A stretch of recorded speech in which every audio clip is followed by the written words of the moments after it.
Hello, everyone. I'm Jim Garrison, and I want to welcome you to day 248 of Humanity Rising. Today, we want to contemplate wilderness. We want to contemplate what happens to human beings when they're in the wilderness. I think all of us have been suffering from nature deficit disorder over the last year, certainly as we've been in isolation and lockdown and engaging in social distancing and not being able to go to the beaches and into the forests and into nature. And that's actually an acute problem. The term, you may know, was coined by an author, a doctor, Richard Louv, in 2005, when he noted, especially among children, that children who were not going into nature, even into local parks, were suffering all kinds of maladies, a diminished use of their own senses, enhanced attention deficit disorder, a range of physical and psychological and emotional illnesses, obesity.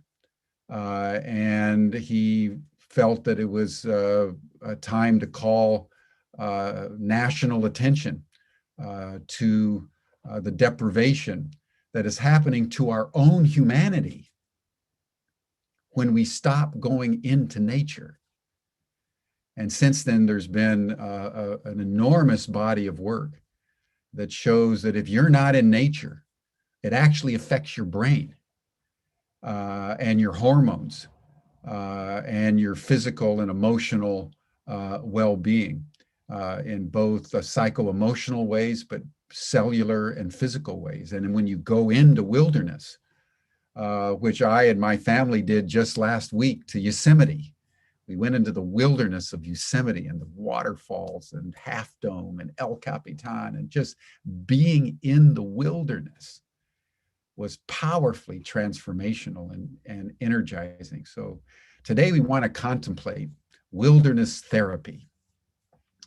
We want to start, as we always do, with just taking a moment and just gather ourselves into our bodies.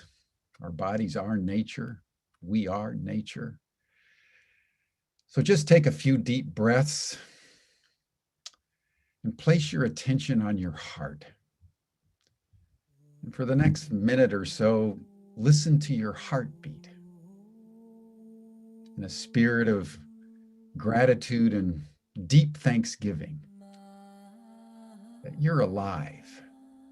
We're all alive at this extraordinary moment in the human journey.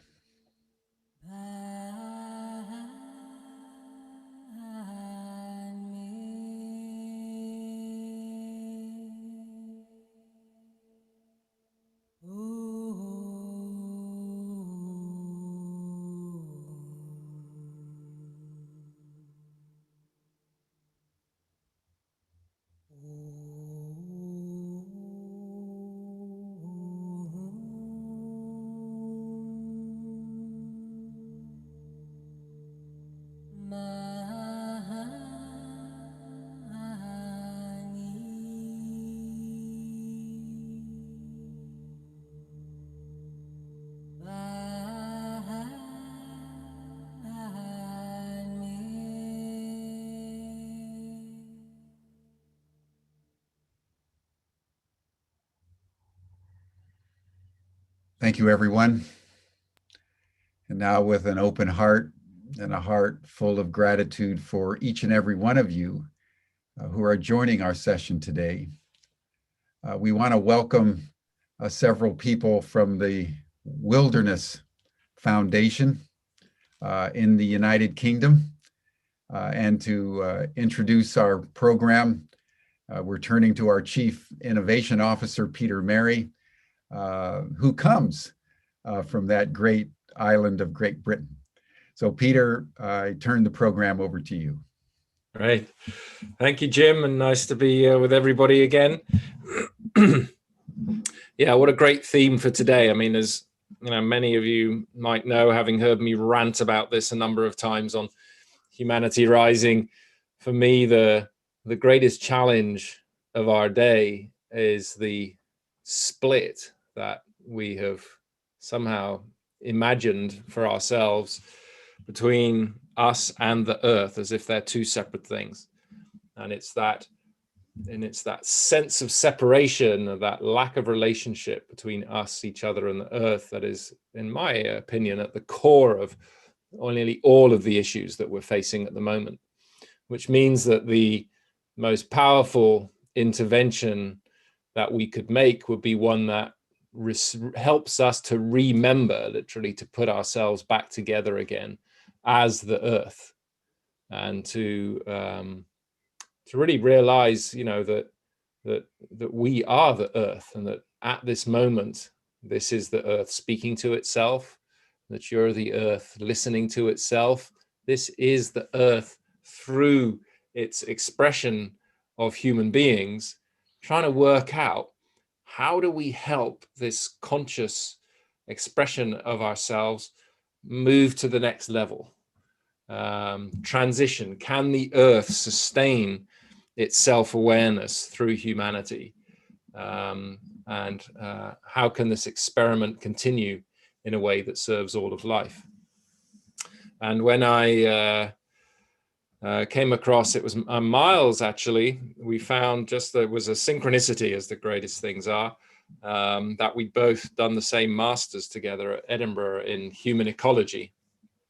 And which was it's a really powerful program. It's a shame it got kicked out of Edinburgh University, because it started to research into who owned the land in Scotland, and that just happened to be the people at the top of Edinburgh University, and that didn't go down too well. So there's all sorts of issues when you start to deal with land and connection to land. There's power issues, there's deep trauma, all sorts of things related to it. And when I found that Myles was engaged in this work, it was firstly really great to know that there were people doing this work. And then he introduced me to Jo, who runs the Wilderness Foundation in the UK. And she was telling me about how they were using this work for therapy, essentially, as I see it, to heal the split. And so it's great to have you both here on Humanity Rising. The way it's going to work today is that Jo and Myles have a story to tell with some slides and some lovely images, I expect, as well. Feel free, if you have questions as we go along, to drop them into the chat, and I'll feed them in as possible or as appropriate, so that it's not just all one way during the presentation, and I might throw a question in here and there, but we should have time at the end as well for interaction and questions and discussion. So for now, I suggest I hand it over to you, Jo, and you can kind of say what you want to about yourself. I was looking at your kind of bio on the Ubiverse, and it's huge. You've done so many great things. I'll leave it for you to pick out, what it is you want to share with everybody, and Myles as well. So great to have you with us. Thanks for joining us for this important work, and over to you for now. Thank you so much. From behalf of Myles and I, we're very grateful to have this opportunity and to be talking to people all over the world about a subject that really matters a lot to us. So we might be very good in the wilderness, but I'm just going to try and share my screen, because I might not be quite so good on the old internet. So let me just try and bring up a screen. Can you see that, everybody? Is that fine, Peter? Can you see that? Yeah, I can see I can see this. So we're going to basically run through some of the work that we do, some of the evidence that we have, how it works. And as Peter said, we're going to do some sharing of research and answer questions as we go along. Please feel free to keep asking us, because it's really interesting to engage with you as well. So I'm just going to try and see if I can move my slides on. That will be my next big transitional issue. Just bear with me. There we go. So just a little brief introduction about the work of the Wilderness Foundation. We were started up in 1956 in South Africa, and it was a journey of understanding what actually happened to people when they spent time in wild nature, which was transformational, both spiritually and also in terms of developing a conservation ethic and a deep personal understanding of oneself in relationship to others. So here at the foundation, we believe in a kind of a dual purpose. We borrow the gifts of the earth to help people, and in return, we empower and enable people to find ways to share the earth. So as a brief introduction to myself, I've been with the Wilderness Foundation now since about 1998. I'm a South African by birth, very privileged in many ways, but one of the biggest privileges was I grew up spending a lot of time in wilderness and conservation, and I had a deep love of people and a deep understanding of wanting to understand more about what made people tick and society tick. So I then went on to study social anthropology, and then mixed social anthropology with wilderness and nature-based work. I've gone on recently, well, I started to work with youth at risk in around 2007 after researching extensively how could wilderness actually make a difference, read extensively, followed the work of the Kaplans and other very well-known people, Kurt Hahn, Outward Bound, to try and work out how could we bring some of those models of wilderness therapy into the UK, where it, at that stage hadn't really transformed or started at all. So alongside my work with wilderness therapy, my passion is working, funnily enough, with difficult teenagers or teenagers with a backstory that just needs some examination and support. But I've also set up a wide range of projects in the work of the Wilderness Foundation, looking at a range of things from women's groups to leadership, to domestic violence, to peace building, et cetera, et cetera. And I've kind of gone on more recently to really specialize in counseling in the outdoors. And I've been teaching wilderness therapy now for about 4 or 5 years, with the most amazing opportunities to travel and teach in Europe and across the UK. And I've carried on to sort of keep learning, keep discovering, and recently just done a course on RABT, which is rational emotional behavior therapy, because all of these little elements we can weave into our work. And I guess my biggest work was producing 2 wonderful children, and I live here in Essex within the UK. So I will now hand over to Myles. Thank you, Jo. If you pop the next slide up. Hi, everyone. It's really wonderful to be here with you. And I guess I often describe myself as a lifer, in the sense that my working life really since, you know, even before university, I was working in the outdoors, starting off working in farms as a young boy, and then progressing to becoming a professional outdoor person, you know, working across a wide range of environments and activities, and really having the absolute pleasure and privilege to share what I love with other people, in terms of traveling and exploring and connecting to nature and to places, to culture, to wildlife, and all of these things. So this has really been my working life, and I'm very blessed in terms of having so many years of being able to do that and persuading people to pay me to do it as well.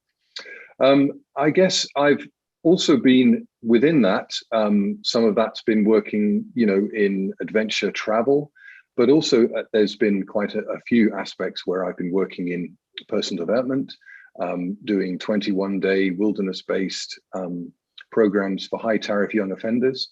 Some of them would actually be released from prison. They would have electronic tags on their ankles, and we would do wilderness-based development work with them over a 21-day period, to working with peace and reconciliation process through the Wilderness Foundation, where we were working with people from either side of the religious and political divide in Ireland. So quite a diverse range of sort of therapeutic and developmental process. I'm really passionate about that potential for transformation. I frequently have moments of absolute, you know, oceanic feeling, just this unbelievable sense of there being more than, you know, my senses are sharing with me. As Peter's already said, I'm a graduate of human ecology, which was a really very eye-opening process and brought a lot of my thinking into clarity around things like eco-psychology, spiritual activism, and things like that. I am a reluctant academic in the sense that I have worked in the university world and lectured in adventure tourism, marine and coastal tourism, and a master's in ecotourism. And my latest enjoyment in my learning journey is I'm just in the process of becoming a forest bathing guide, which includes becoming a meditation teacher, as well as working with the forest bathing process, which originated in Japan, but is now becoming more and more widely valued and used around the world. Thanks, Joe. Super, thanks, Myles.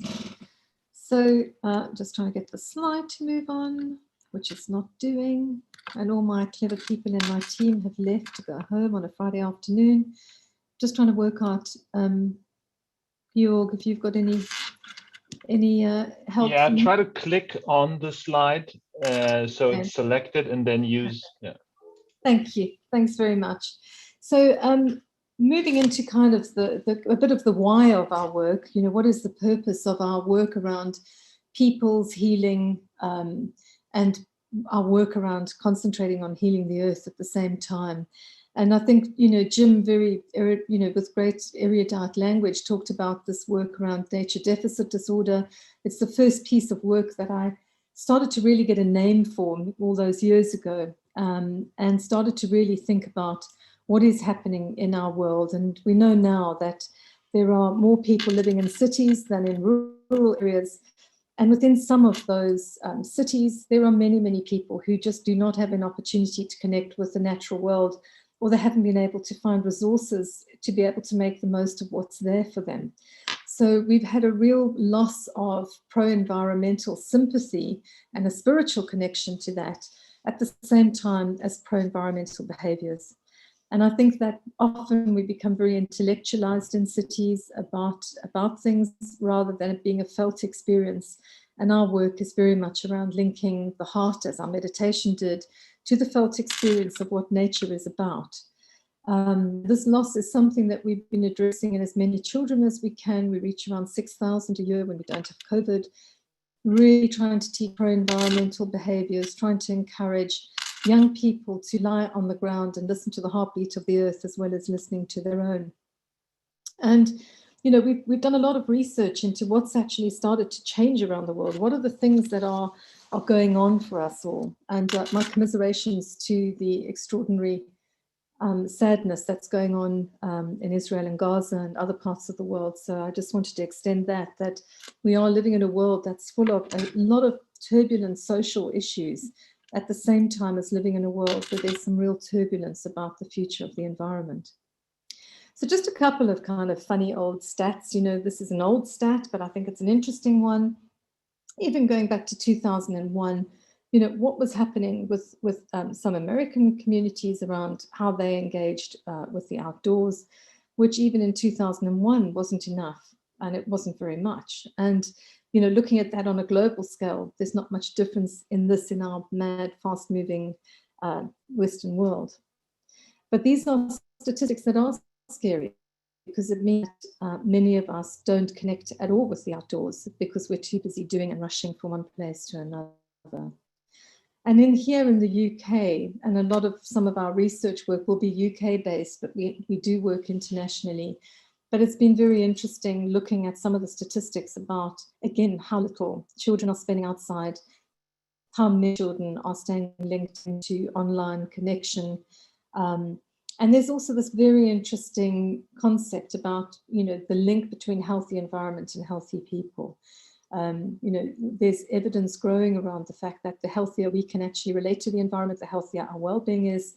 And if that environment itself starts to become toxic, we will suffer equally with our physical health, and as we know from our research, our mental health. But here in the UK, we've had a steady decline in a lot of our biodiversity. And I think that is something we as a nation here need to be significantly addressing. I mean, we're 29 lowest in 218 countries for our biodiversity loss. So, you know, this isn't something for the faint-hearted, it's quite a significant outcome. And then, you know, lo and behold, along came what looks really pretty and very beautiful, but the COVID virus has hit the planet. In some ways, you know, it's created complete devastation. It's caused loss, grief, and significant economic damage. But on another hand, it slowed us down enough to where we started to listen to our heartbeats again, those of us who were not ill.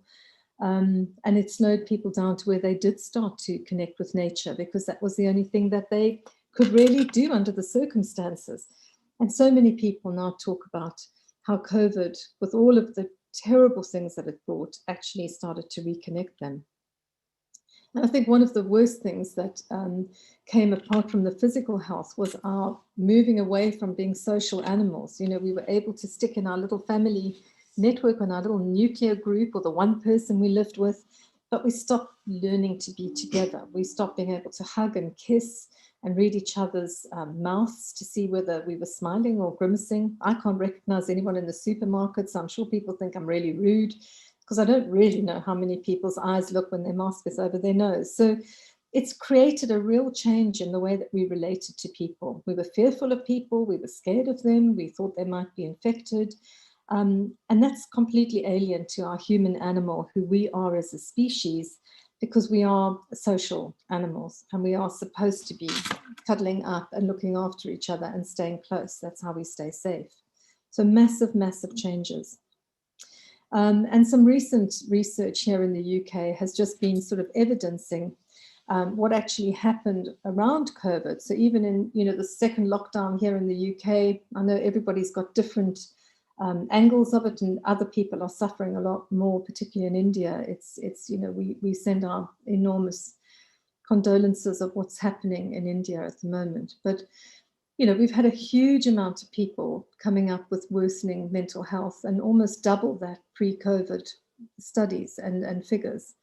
But we've also seen that so many people have been talking about how important it was to get out into nature. And, you know, even our wildlife trust here in the UK saw this incredible growth of over 2,000 people, a percentage of people trying to click onto different animal webcams.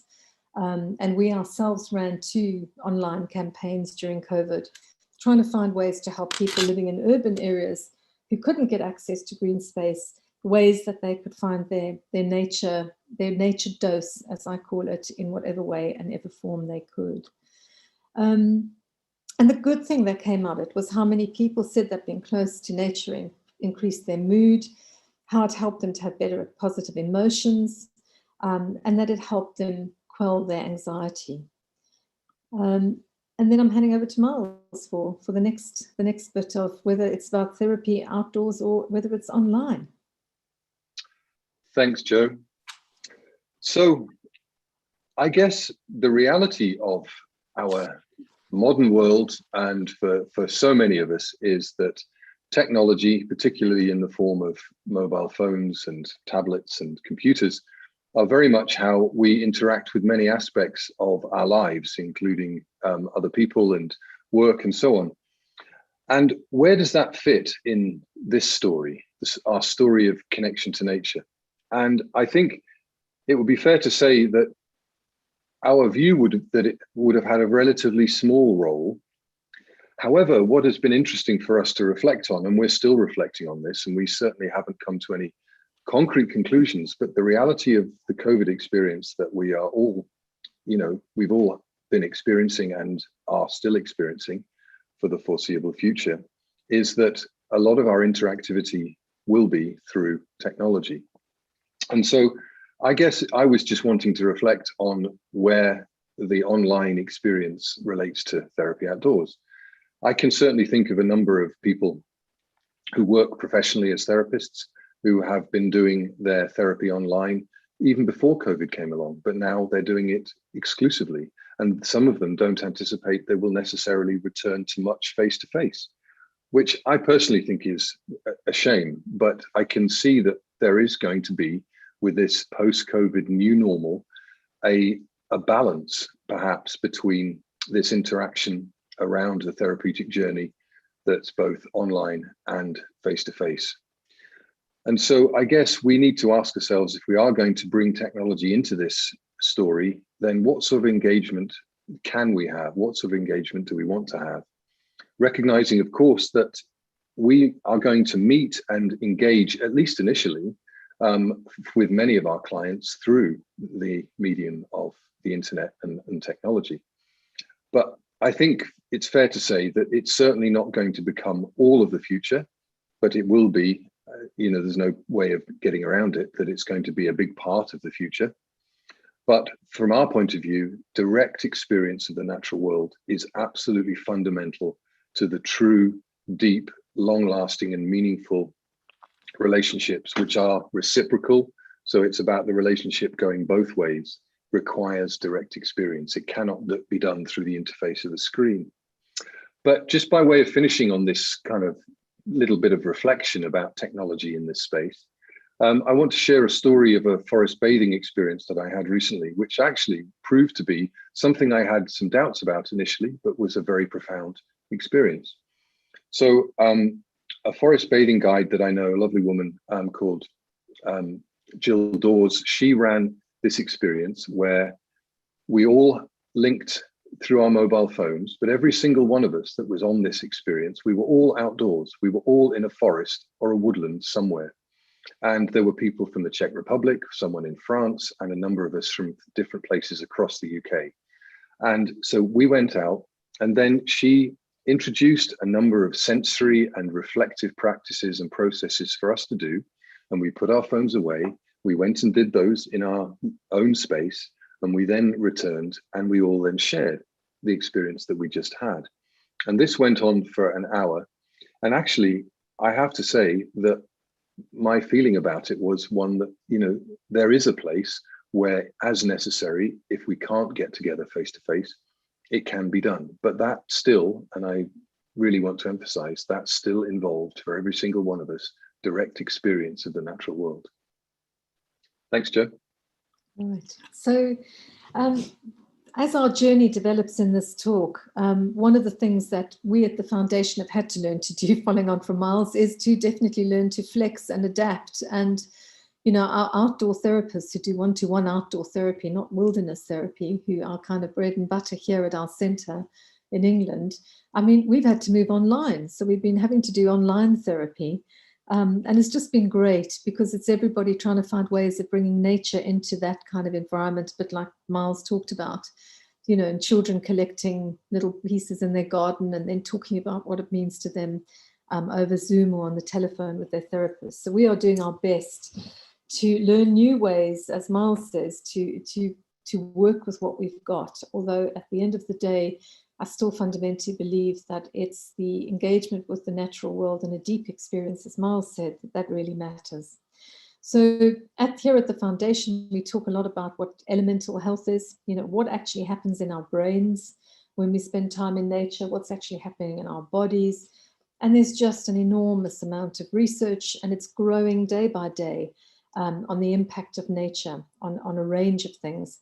For example, the one I love the most is our sense of belonging. It's one of the things that drives people into antisocial behavior or into drugs and alcohol, what they call maladaptive behaviors, when you don't feel you're connected. And spending time with the earth and on the earth is an amazing way to actually build that up.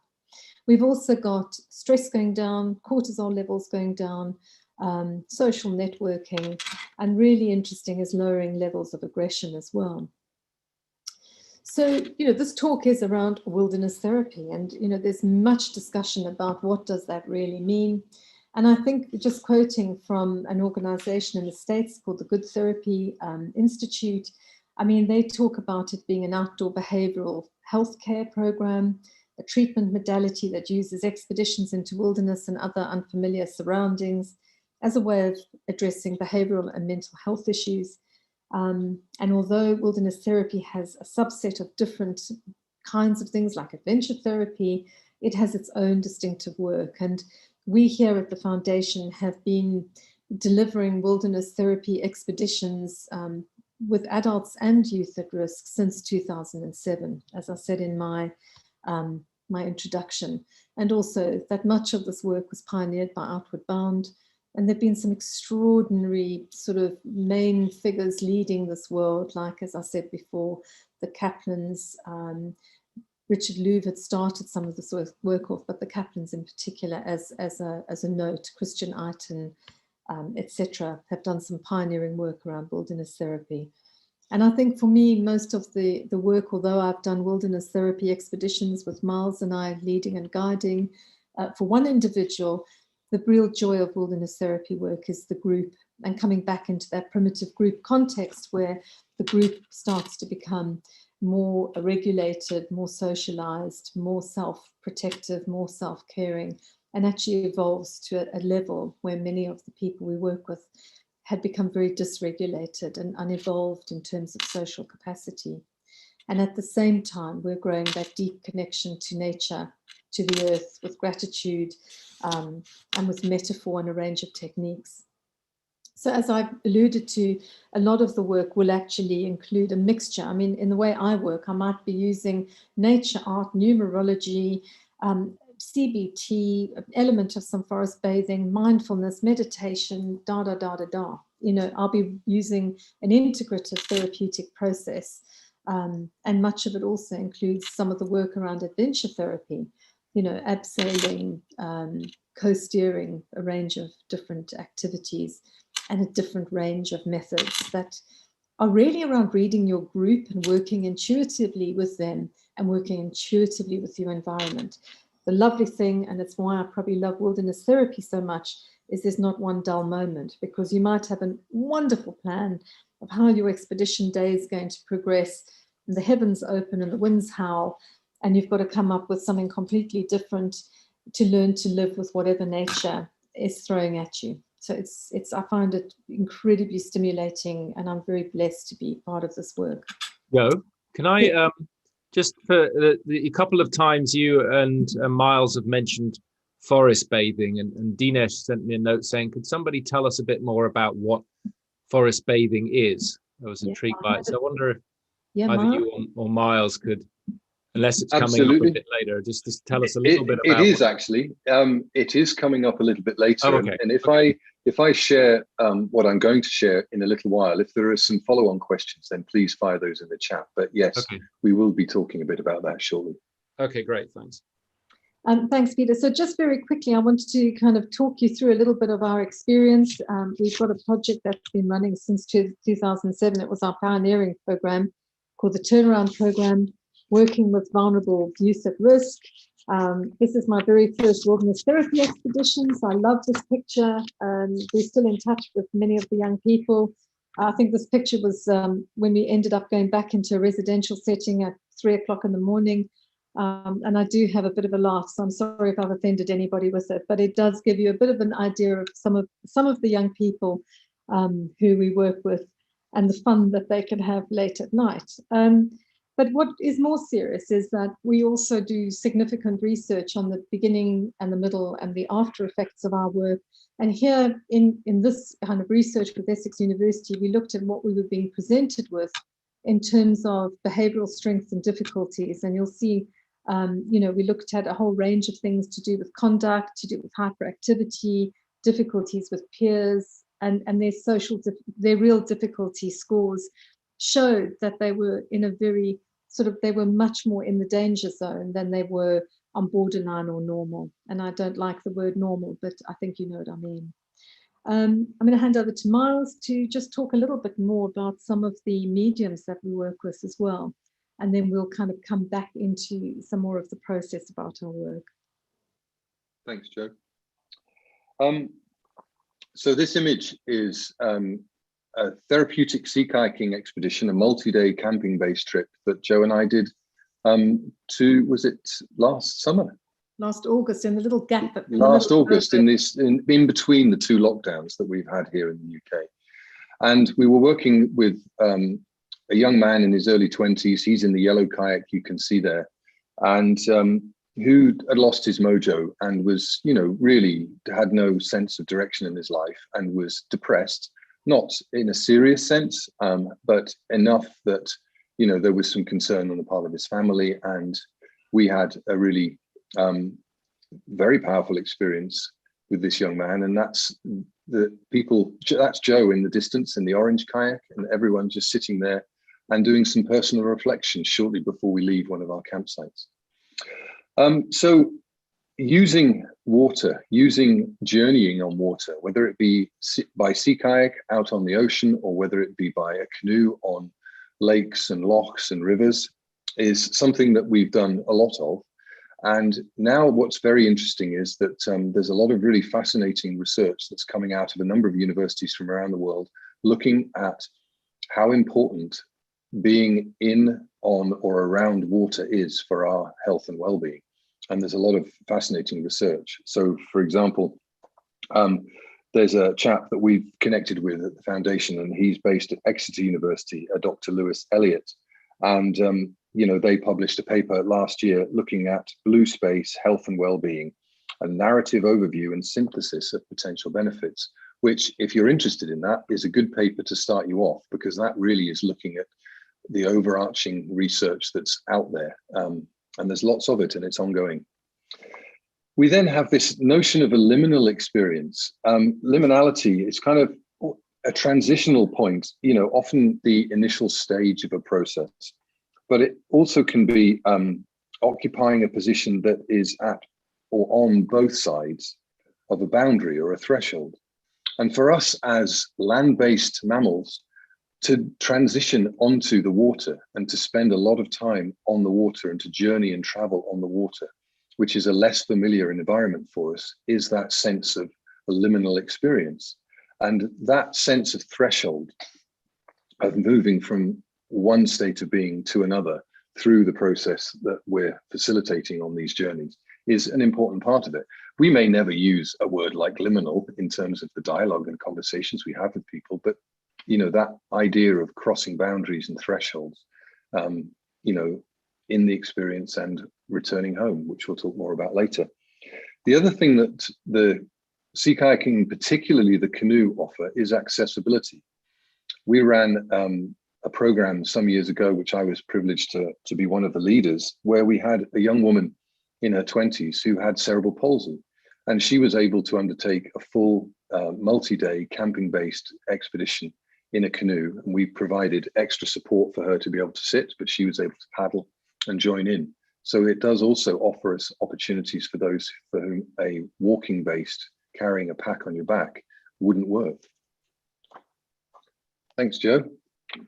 I think, Myles, you've got a couple more. You've got I know, yeah. I was meaning just the next slide. Sorry, I'll be more specific. Yeah. No, that's good. I know it's me.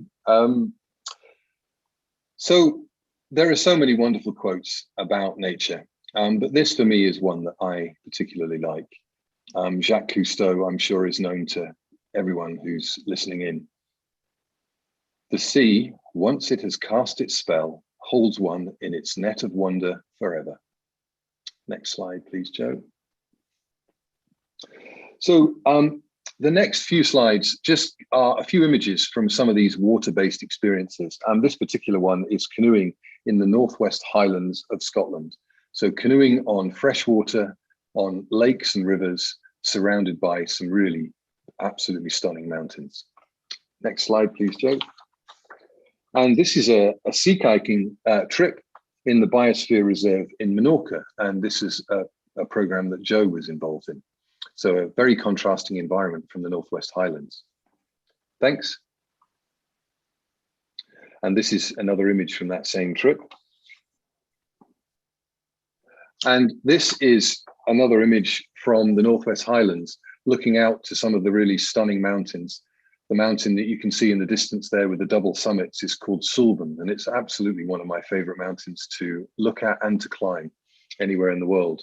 And you can see there the tents that people would be sleeping in and the barrels that they would have all of their food and clothing and everything else inside the canoe. Okay, next one, please, Joe. So, as well as the water-based environments, we also do use a number of other outdoor nature environments, and the mountains is a big part of that. It doesn't necessarily always mean that we'll climb the mountains. That may not, for various reasons. It might be from a weather point of view or from the group's personal fitness point of view, not the right thing to do. But even traveling through the valleys surrounded by mountains like this is a very powerful experience.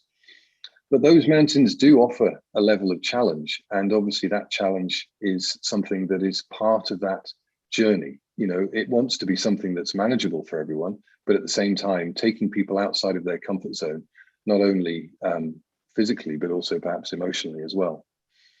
Mountains for many people are sacred, and I think that it's rare for people to spend time in the mountains without having a sense of other, a sense of something more, you know, and I'll just leave it at that. I'm not going to label it any further, but, you know, they're very powerful.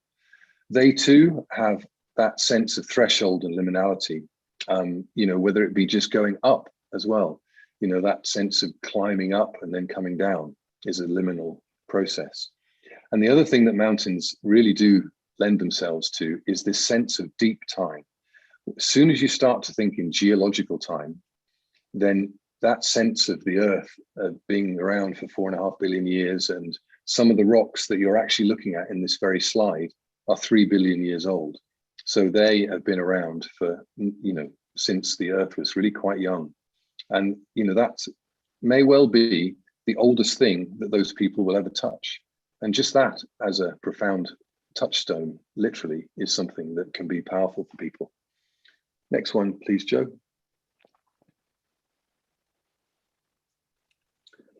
Someone else who has, you know, shared with us so many wonderful thoughts and quotes, and this is another one of my favorites.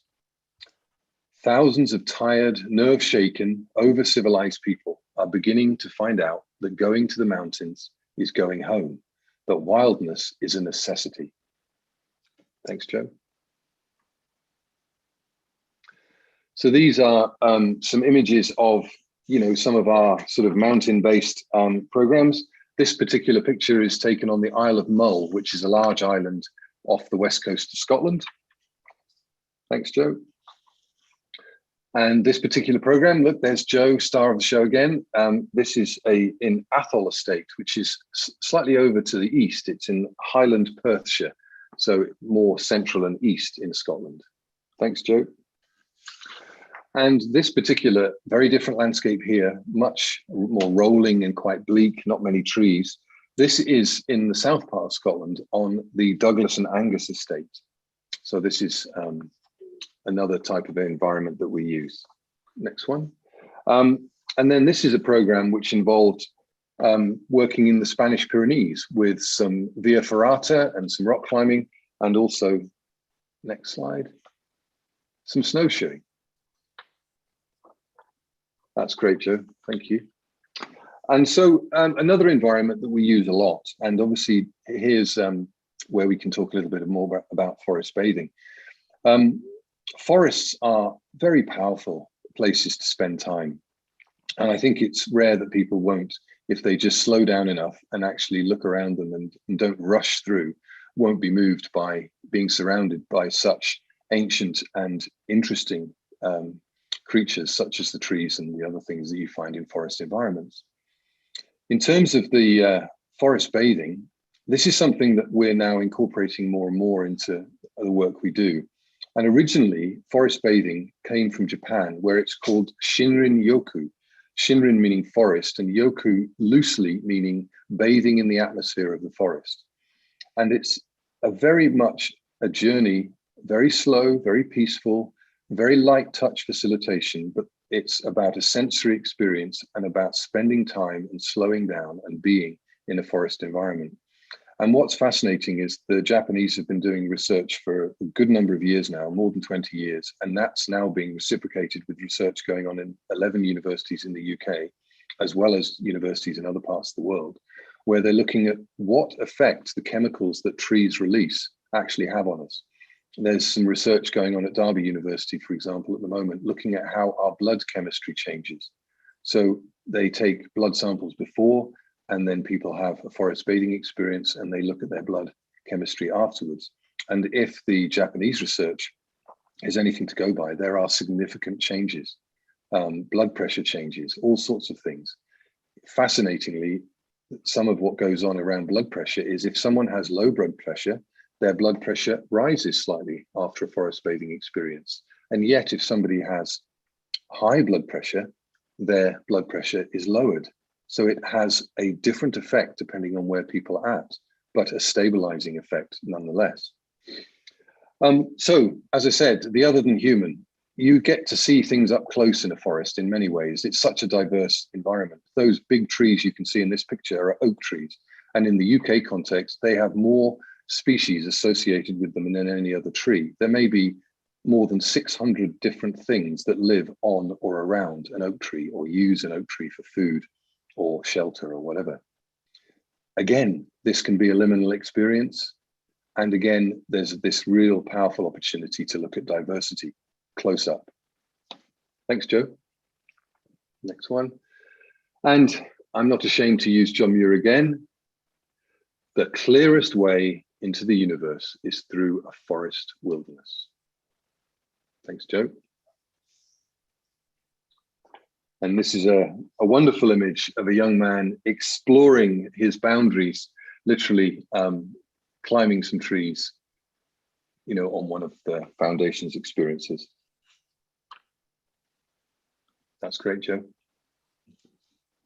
Right, so I'm going to take you through a little bit of our practice methodology and in how we enact our wilderness therapy. You've had some sort of introduction to what that looks like. Most of those pictures of our work has been with, as I said, youth at risk, very vulnerable young people. And so we kind of, I can't quite see my little bit here, but I'll try and run you through. Most of our work has been around peace building. As Myles said, we work very closely in Northern Ireland on looking at where we could find ways of bringing people from great diversity and conflict together to look at what made their common humanity. And my work as a social anthropologist, my biggest interest is in what makes us the same rather than what makes us different. And how do we actually bring together difference into a meaningful reality of togetherness? We work a lot with children in care. We work with quite a lot of young people who've experienced sexual trauma or who in some cases have been sexual perpetrators themselves. We're running an amazing program at the moment in nature-based therapy with women at the moment and adolescents who are survivors of domestic violence. We work with neglect and attachment. We work with depression and anxiety. We work with young people who've got complexity around gender identity, a lot of young people and adults with self-harm, and obviously through COVID, an enormous amount of people working and living with grief and loss. I think for wilderness therapy, if you're bearing in mind that we are going to be in a remote wild place, sometimes emergency services are not very easy to engage with, and we have to remain self-sufficient and safe. There is some work to be thought about in who comes on wilderness therapy journeys. Where is our boundary of being able to keep a safe container for our clients? And there are just a few ideas there. Although in most of these instances, we have had people on trails with us with some of these presentations, but it's worth thinking about, you know, particularly around the eating disorders. Many people with eating disorders are very weak, and actually to be able to withstand the pressure of wilderness therapy journeys, you do need to have physiological strength and a level of fitness that you can be resilient to carrying a pack or sleeping in the wild or paddling. And if you can't resource yourself physically, that can become a problem. So I'll kind of not dwell too much on the science, but I'd like to think that our work is incredibly person-centered. Group work can be difficult in a person-centered approach, but the values of person-centeredness, the congruence, the unconditional positive regard, and empathy, I think are the real qualities of our work.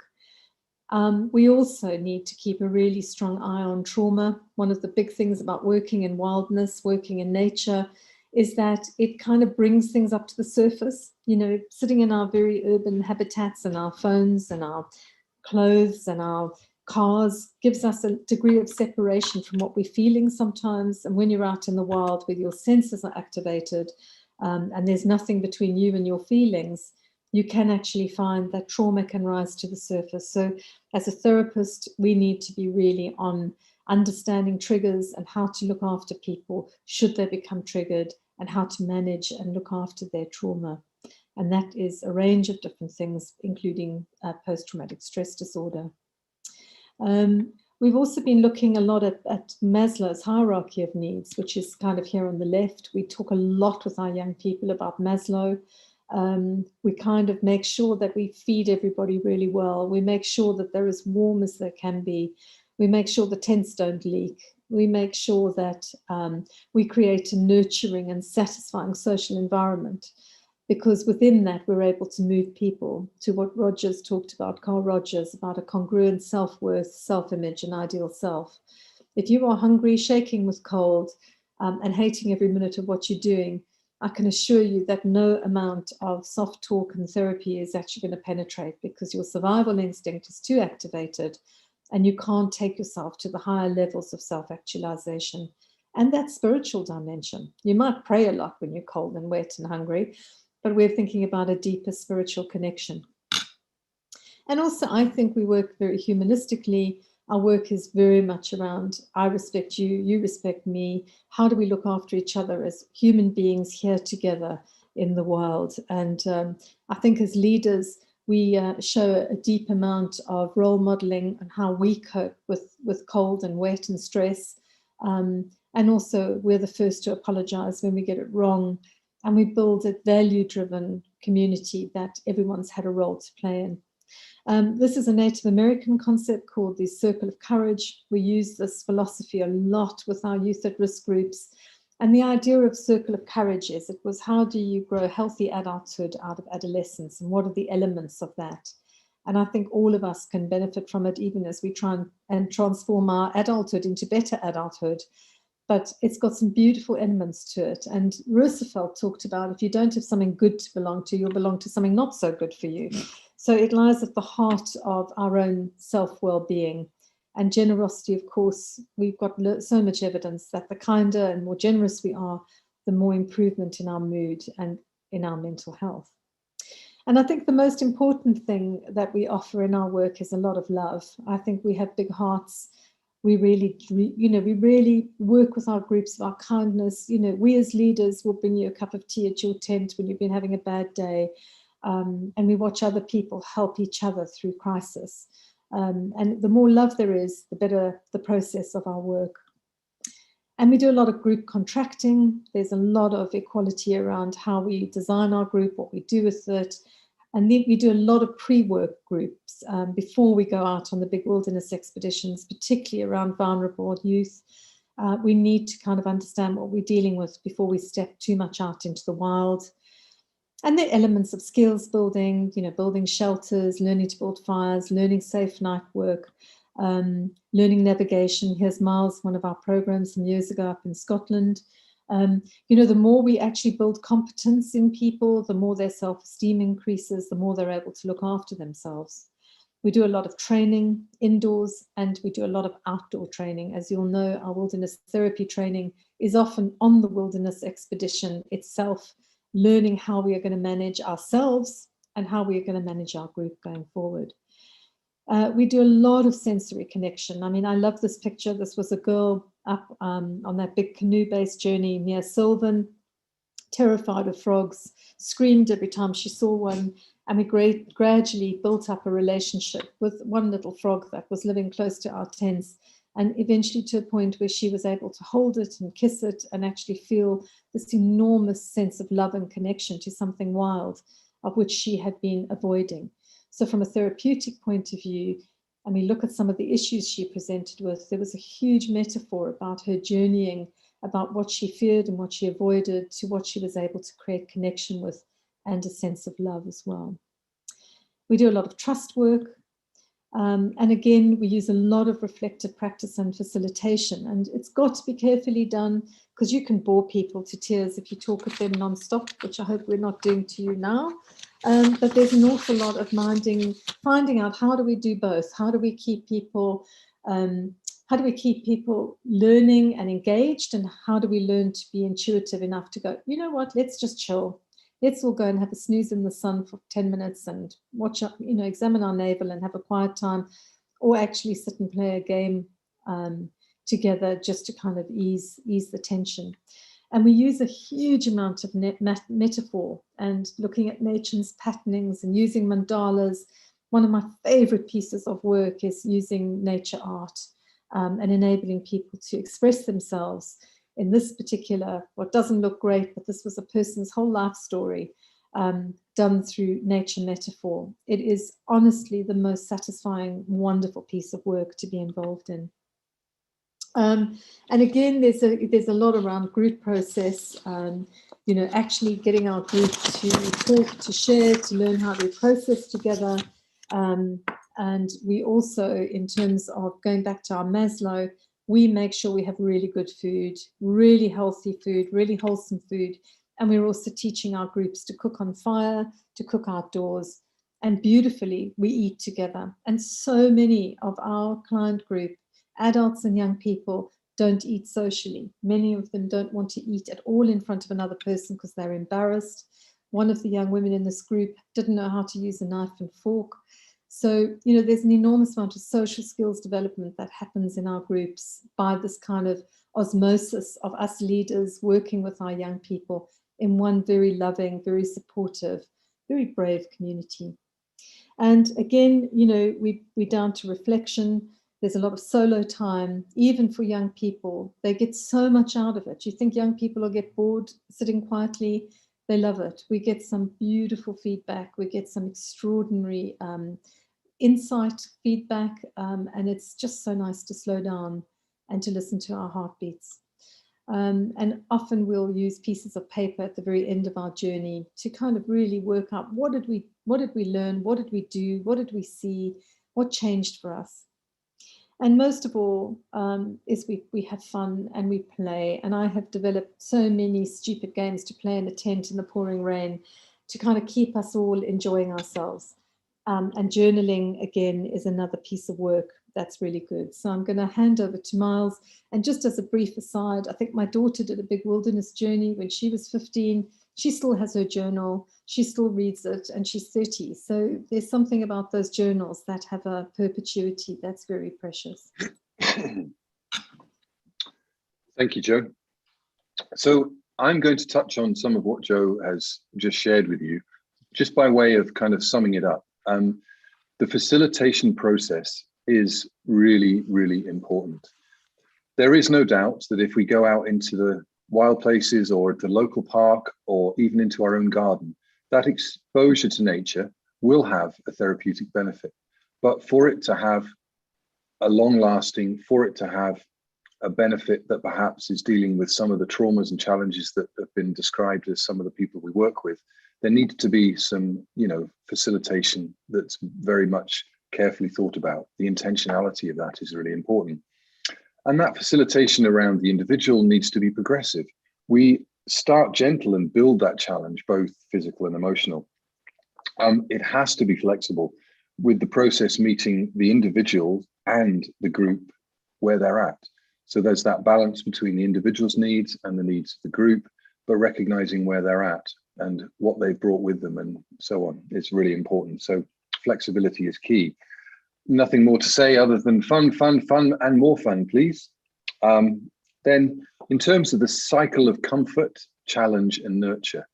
So we want to start without it being too much. Just the challenge of getting to the beginning of one of these experiences can be colossal for some of the people involved. And so we want to start by nurturing, you know, welcoming them, being in a comfortable place to begin with. And then gradually we build in the challenge in various different ways. And then after a process of challenge, we will then spend time nurturing and supporting them. But then that cycles back and then we can look at doing some more. The reflection is key in all of that. So it's almost like, you know, that sort of learning cycle where, you know, you plan, do, review and reflect and so on. It's a little bit like that, but a little bit more complicated than that.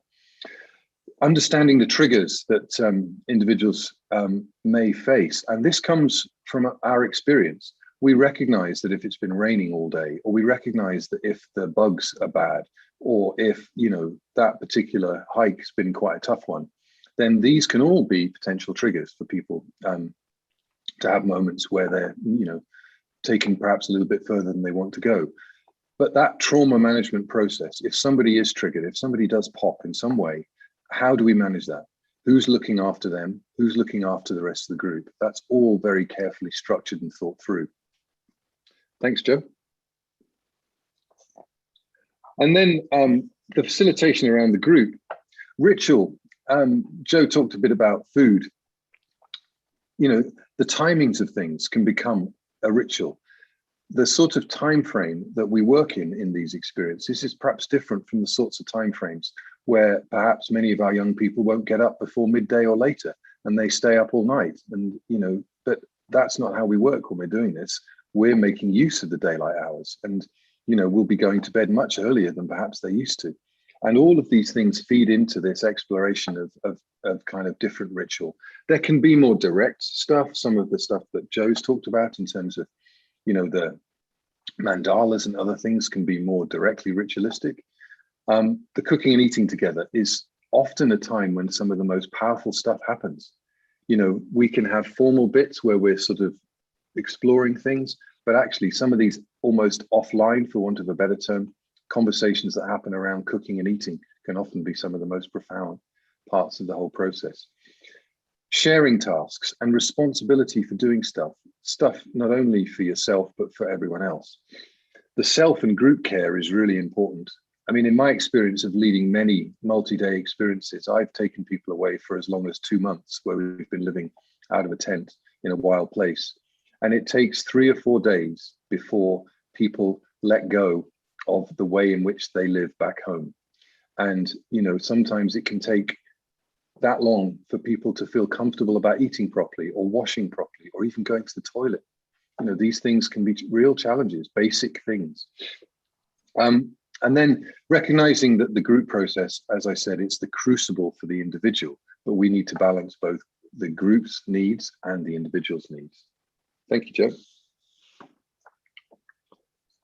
So just to touch on how the nature and the environment fits into this facilitation. Nature is where we are, it is us, and things like the weather can be really challenging. It can also be beautiful. This slide is a lovely, beautiful sunny day and people drifting down a nice calm river. You know, what could be more peaceful? But it could be a very different thing if that river was flowing more strongly, or if there was a strong wind blowing in their face, would it be a different experience? So being aware of that and how that affects things, and certainly from a safety point of view, sometimes we have to change what we do because of the weather. The wildlife is also, you know, many people talk about encounters with wildlife, whether it be the little toad that Joe showed us earlier on, or other bigger creatures that we might meet, or a tree, or whatever it might be, a flower. These things can often be some of the most powerful connections and memories that people take away from their time in nature. But we do need to be careful. There are poisonous plants and poisonous fungi. There are, in many of the countries where we've led trips overseas, there are big creatures like bears and other things that you need to be mindful of, and you need to behave accordingly. In Scotland, we sadly got rid of our bears in the 1600s, and the wolves left Scotland. They were hunted out in about 1740s. But we do have the midge, and we do have ticks, and we do have little bugs like that, which can actually make a big difference. So again, how we manage that is all part of this whole experience. The equipment Joe's touched on. The personal equipment for each individual and the group equipment is very important. We thought long and hard about this, and we've got a lot of tried and tested things that we use that work very well. The activity itself, whether it be canoeing, walking, sea kayaking, you know, how we manage the group, how that challenge is suitable for the whole group, and building in that time for skill development, which can be a really powerful part of the journey. And people can feel really empowered and think, wow, you know what, I know enough about this. I could go and do this myself, perhaps. And then it's been on almost every slide, but the flexibility piece is crucial.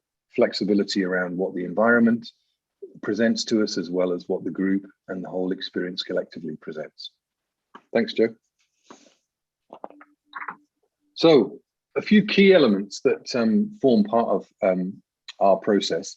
The intentionality, you know, we have thought very much about why we do what we do, when, how, and where we do what we do. It's been carefully considered. And that's very, very important. You know, we have a really good sense of where we're going to go, but it's flexible at the same time, if needs be. The food is also part of the learning journey, where we source our food, the sustainability of the food miles. So not only the beauty of eating and cooking together, but actually the stories that come out of what it is we're eating and where it's come from. The group space is really important. We use these things called bothies, which is a term some of you won't be familiar with. And it's like an old shepherd's cottage, often in wild places in the mountains, that's been provided as a space where people can go and sleep. So they're open access. So it's like a mountain hut, but in Scotland they're called bothies. We use those. We also have these wonderful Swedish teepees, which are very large. You can sleep 20 people in them if you needed to, but they can be packed down into the stuff sack of a sleeping bag, and you can carry it on your back without, it doesn't weigh that much at all. But it means that if the bugs are challenging or the weather's challenging, we can stop at any point and have a great group space where we can continue the process. Leave no trace is a fundamental kind of building block of all the programs we do. So leave no trace is a concept about minimizing the impacts that we have on the natural world when we're out there. But it's also an organization. Originally in the US, it's now a global movement looking at ways that we can minimize and remove impacts, negative impacts on the wildlife and the places that we're visiting. And so that's something that we work with by osmosis in a way, by example, but it's often something that people pick up on. You can see in this picture here, these are some people I was training in leave no trace techniques, and they are building what's called a mound fire.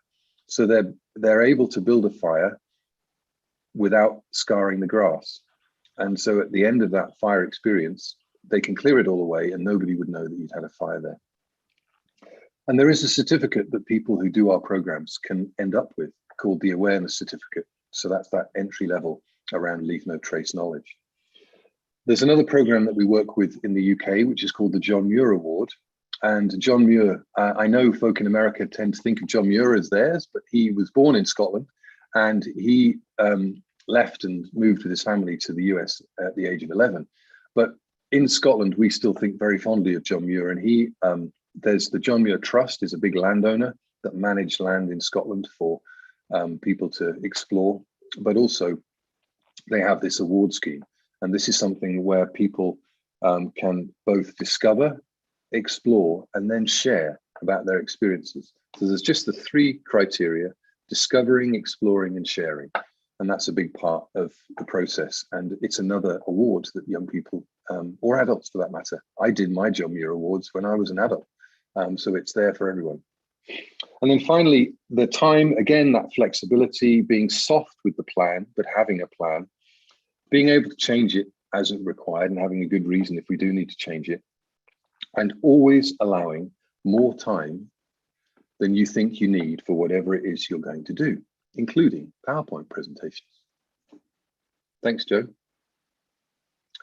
So moving on, the transition process. This is something that I saw was asked about in the chat.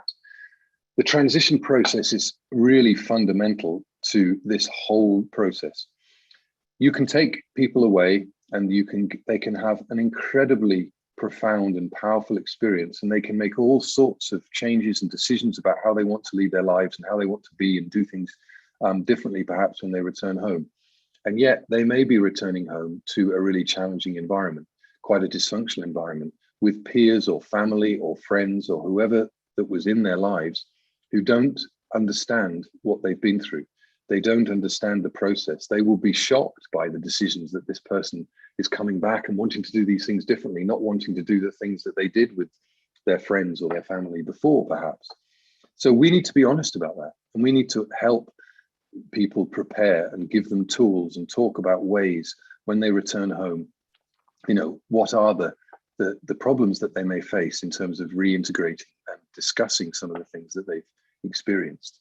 So we provide ongoing support. As Joe's already mentioned, a number of our programs are longitudinal, and for some of the people we work with, we're working with them for 6 months or more. But always, for everyone that we work with, there is an opportunity to remain involved with us through our alumni process. And we have events where people can join in and they can meet people who've done different programs. They can meet people who did the same program, but at a different time or place. And then we also use Facebook, which is where there's a Facebook page which people can engage with. So this is a celebration. This image shows some people who've completed their journey and getting their certificates and having a celebration. So whether that's their Leave No Trace or their John Muir Award, certificates, and it's something which their friends and family can come along to and can be a big part of that sharing and celebration. Thanks, Joe.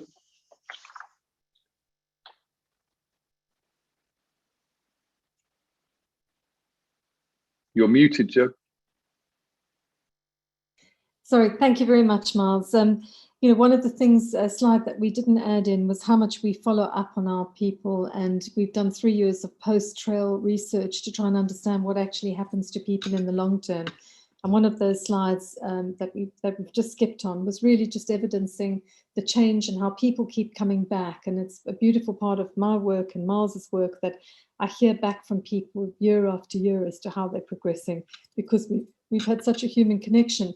In our deeper work, we would go a lot into the science of the brain, what actually happens in nature, what happens to our sympathetic and parasympathetic nervous system, why fun is important, why group is important, why the way that we talk to people is important, why challenge is important. And, you know, I'd love to go into more of that detail, but we simply don't have time.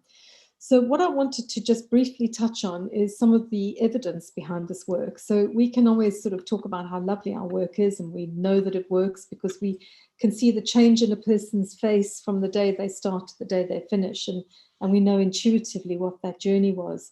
But we've been working now for over, 13, 14 years with Essex University, and we've been doing a lot of pre and post wilderness experience research. This was a sailing expedition that we did, and I won't go into endless detail of all the different factors, but we look at issues around mood, from anger, confusion, depression, etc., and can see where and how things shift because of that wilderness journey. I think our greatest evidence that we're very well known for is the change in self-esteem. So if you look at the very first bullet point, that's when people start with us. We measure them on day 1. We've got a new group starting tomorrow with us for an immersion. We'll work with them for a month, and then we're heading off on a canoe-based journey. But this is where they start, and over the whole period that they're with us, we'll then finish up where always higher. And no matter what we do, no matter what life throws at people, the ups and downs, we always end up a lot higher in terms of self-esteem than when they started. Self-esteem is really important, so is confidence, but also this is linked to a connection to nature. So the more we enable our groups and nature does its work in connecting them, the more we are able to see an increase in self-esteem and confidence.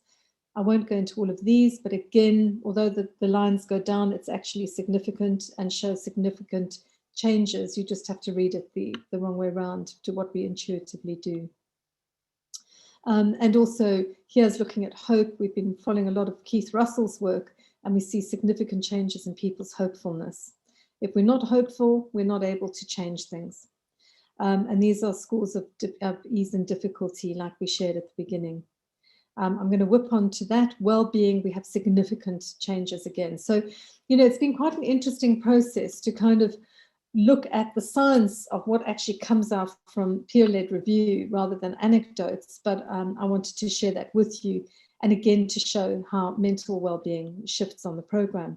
So back to the intuitive work, we can see the transformation in everyone we work with. And we get a lot of quotes, we get a lot of journal feedback, and we take a lot of notes during our facilitation process, obviously with the permission of our groups, and gradually build up this extraordinary picture of how when we become nature and nature becomes us, there's a significant transformational experience of self-efficacy, of self-love, of self-care, and an ability to become competent in caring for ourselves and the earth. So the next bit, Myles, if I just do this slide and then I'll hand over to you. The next bit is that we've been doing a huge amount of work on wilderness therapy training. We are hoping to deliver with Ubiquity University an accredited online training. I think Jim will talk a little bit more about that. We're working with a wide range of people. And as I said, we've been working in Scotland, Poland, Slovakia, France, and the UK, in England as well. So we have got more and more of this work that we're doing. So we'll do theory and we'll do practice. Myles, do you want to close us off in that case then? Sure, thanks, Joe. So it would be lovely for any of you to join us if this is an area of interest for you. I've been reading in the chat that there's a few people been asking, is there something like this available in X or Y, where you live? And there's maybe people that you're thinking could potentially benefit from that experience. And that's something that, if you do have a situation like that, please do get in touch with us, because we are pretty well connected to what's going on. I'll come to that. They can grab that slide in a minute. So we'll stay with the previous slide if we may, Joe. Thanks. So in terms of the wilderness therapy training, so if this is something that you're interested in, if you are someone who works in the outdoors and would like to kind of bring therapy work more into what you do, or if perhaps you are a therapist and you're looking to take your therapy out of the therapy studio and outdoors, then this is the training that would very much benefit you. Our next course is in a beautiful place in Yorkshire, in between the 19th and 23rd of July this year. And that's a 5-day experience, a Monday to Friday experience, where we can have, just because we have longer time, a deep immersion into the whole process and the theory and the practice, and staying under canvas or in some simple accommodation and exploring a beautiful place through this work. And then later on in the year, we're doing an introduction, and we've run a number of these before, which is a 3-day experience or a 2.5-day experience, which is more, because of the less time, it's more of an introduction, but it will cover a similar territory, but there just won't be as much time to spend on particular aspects as there will on the longer program. And as Joe's already talked about, we are in talks with Ubiquity to set something up with them, which we're very excited about. Thanks, Joe. Right, so that's where we are now. So we'd love to take any questions or any dialogue. Peter, I hope we've not run over too badly, but we're really happy to answer any questions. Thanks, Joe and Myles. Great. What a complete picture you've given us. And I was looking for the moments to jump in, but there just wasn't there wasn't a space really, because it was really coherent and great to get the whole picture. And people have been very appreciative in the chat. I've got, we don't have a huge amount of time, and Jim needs to wrap up a little bit, but there was an interesting question from Dinesh, and he said, if he was suggesting that when we are maintaining the sense of separation, that's actually using quite a lot of our energy. And is it when people experience the sense of connection again, does it seem to free up energy for them because we're not having to maintain this full sense of separation? I thought it was a really interesting question. And what is that? Well, any thoughts on that?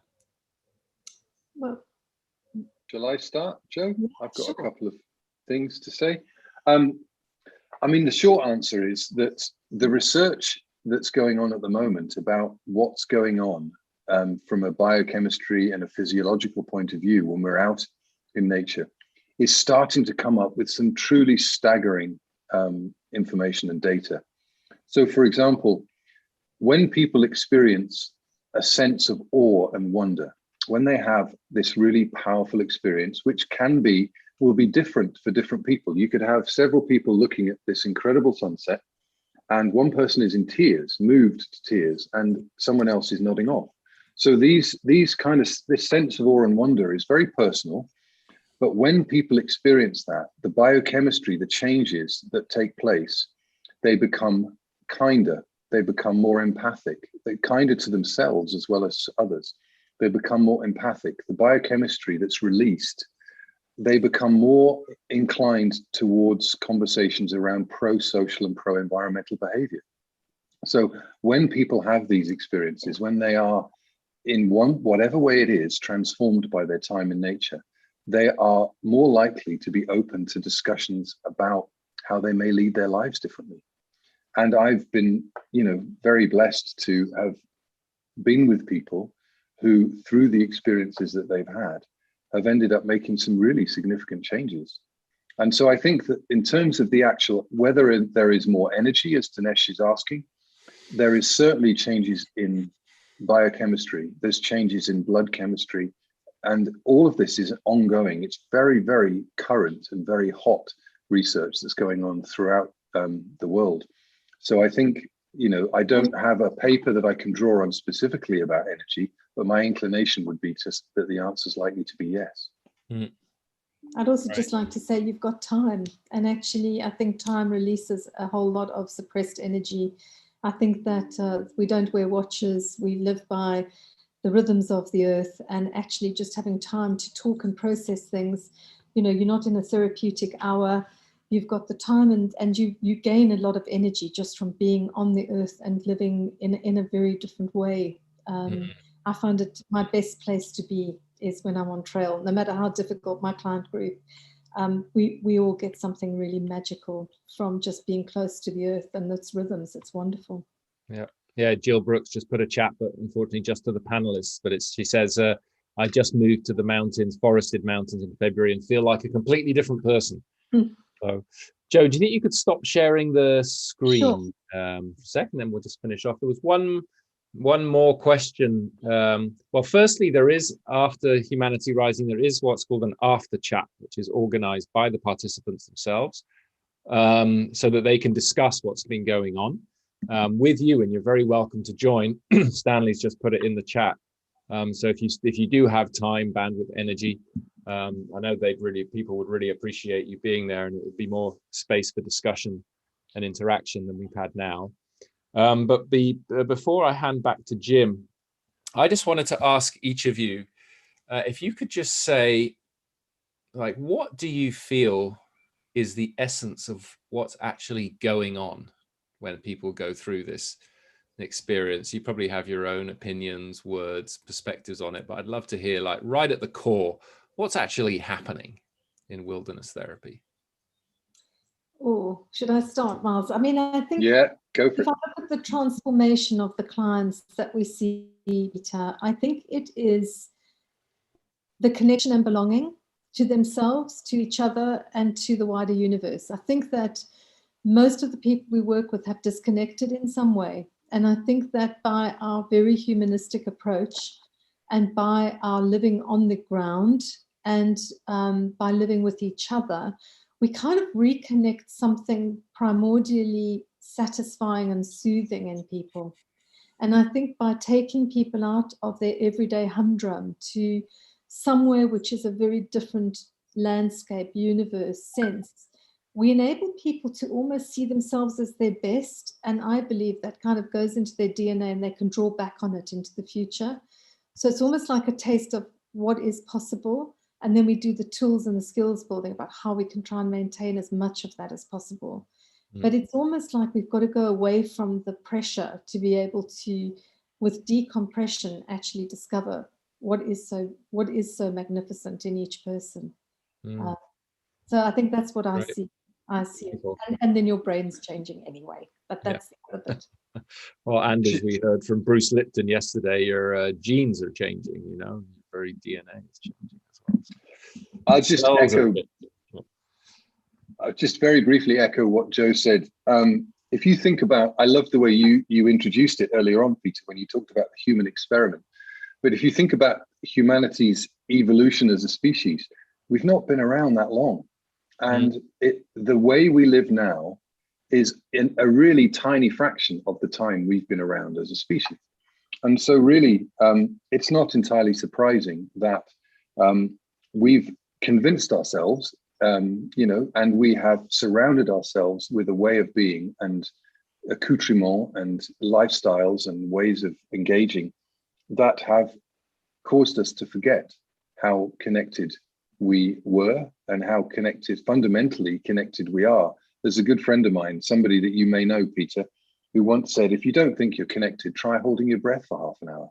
I mean, fundamentally, we are connected. And it's just a question, as you said earlier, of remembering that and returning to that.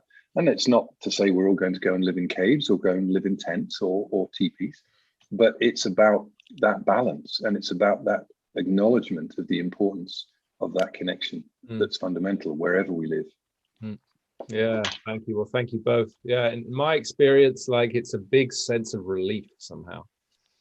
It's like, oh, there we are again. Oh, phew, thank goodness I found that part of myself and remembered, like, who I really am, and all sorts of stuff drops away, and you you know, you really kind of become a lot more present, and yeah, all the good things that you said. So really great work, and fantastic to hear about it. And you know, obviously what a lot has gone into developing what you've got. And so yeah, hopefully we will be able to do some of this online as well, so we can share it with more of the world. I just wanted to interrupt and say our founder used to say that going into wilderness was like coming home. There you go. Sorry, had to drop it in. Yeah, great. Thanks, everybody. So there is the after chat if anybody would like to join, and thank you both very much for sharing all of that. It was really wonderful. And back to Jim. Thank you, Peter. That was a great final question, man. That went right to the heart of everything. So thank you. And Joe and Myles, deeply appreciate your heartfulness and your slide presentation. I was just struck by the mounting scientific data that is reinforcing what we all know intuitively to be true. Your founder was absolutely right. When we go back into the wilderness, we're going back home. We're activating our deepest sense of belonging existentially. And that impacts everything that we are with our minds, our hearts, our hands, our being. So as I indicated at the beginning, you know, I can't think of anything more important in the world right now. Not only after, you know, centuries of alienation from nature, but over 15 months now of enforced isolation, even from each other. So we're not only disconnected from nature, we've been through almost martial law, separated even from each other. So the human race right now in this moment is probably more alienated from itself than maybe any time in all of our collective history. And we see it with the burgeoning illnesses and alcoholism and drug abuse and domestic violence and depressions and so forth and so on. And the solution is not just about the vaccinations. The solution is a deep remembering, as you put it, Peter, about who we most essentially are. And so we are, everyone, really embracing a partnership with the Wilderness Foundation. And I would recommend all of you going on their website, which is just put in the chat, and take the wilderness therapy course if it's offered online, or I don't know exactly how it's going to be done. But we're including the Wilderness Foundation courses in our new Masters in Regenerative Action that we're launching in partnership with several dozen universities and NGOs from all over the world. We're reinventing the MBA.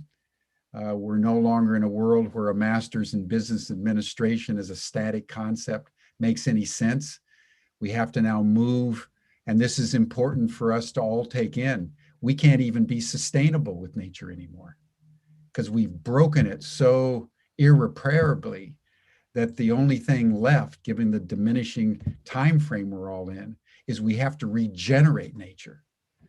You know, in the last 50 years, according to the World Wildlife Foundation, we've decimated 69% of all the biodiversity on planet Earth.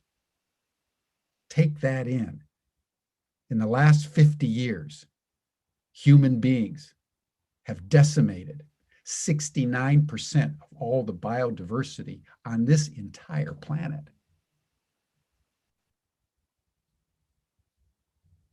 And we now have to come together, and Humanity Rising is right in the middle of this. So is Ubiquity, so is the Wilderness Foundation, of how do you bring humans so alienated, now even from ourselves, back into a posture of remembering enough to regenerate. So I just want to actively endorse and encourage in every way we can what the Wilderness Foundation is doing. And as you sign into our Masters in Regenerative Action, we're launching it next month on June 9th with a live webinar, 4-week webinar with Kate Rayworth, who's the author of Donut Economics, who's written a blockbuster of a book, putting human well-being at the center, the small circle of the donut. And the bigger circle is the wilderness. It's nature.